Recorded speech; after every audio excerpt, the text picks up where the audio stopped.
Hey guys, 365 days এ 12 ব্লগে সবাইকে welcome. মেয়ে আমার এখন শুয়ে থাকতে একদমই পছন্দ করে না। ওর সাথে সকালবেলাটা অনেকটাই টাইম কাটাতে লাগে, কারণ ওকে কোলে নিয়ে একটু নাচানাচি এই সমস্ত কিছু না করলে পরে ওর মুডটা পুরো না ক্র্যাঙ্কি টাইপের হয়ে যায়। আগে দিনে রাতে মিলে অনেকটা টাইমই ঘুমাতো, কিন্তু এখন ঘুমের টাইমটাও কমে গেছে। তাই ওর তো স্নানের টাইম বাধাই আছে, তো ওই টাইমের মধ্যে আমি কমপ্লিট করে দেওয়ার চেষ্টা করি, যাতে কিনা মানে ওর সমস্ত কিছু রুটিন মাফিক থাকে একরকমভাবে। বাচ্চাদের রুটিন বারবার করে চেঞ্জ করলে পরে প্রবলেম। এদিকে কালকে ওর একটা শ্যুট আছে, ফটোশ্যুট।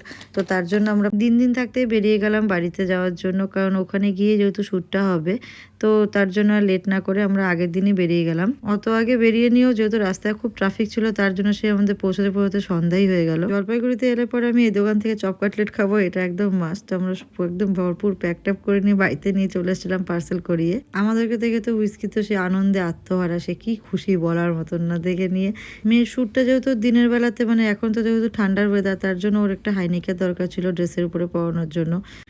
ওর সাইজের হাইনেক খুঁজে পাওয়া বিশাল চাপের ব্যাপার। তো যাই হোক, ফাইনালি পেয়ে গেছি। পাওয়ার পর একটুখানি ফুচকা খেয়ে নিলাম। খাওয়ার পর রাতে ডিনারে ছিল আজকে বিরিয়ানি। হুইস্কি আদর পেতে পেতে এমন পর্যায়ে চলে গেছে যে এখন শুয়ে শুয়ে ও বিছানায় শুয়ে শুয়ে রুটি খায়। আমার মা আবার ধৈর্য ধরে দাঁড়িয়ে দাঁড়িয়ে খাওয়ায়। যাই হোক, আজকে ভিডিও এই অবধি। দেখা হচ্ছে কালকে। Till then, tata.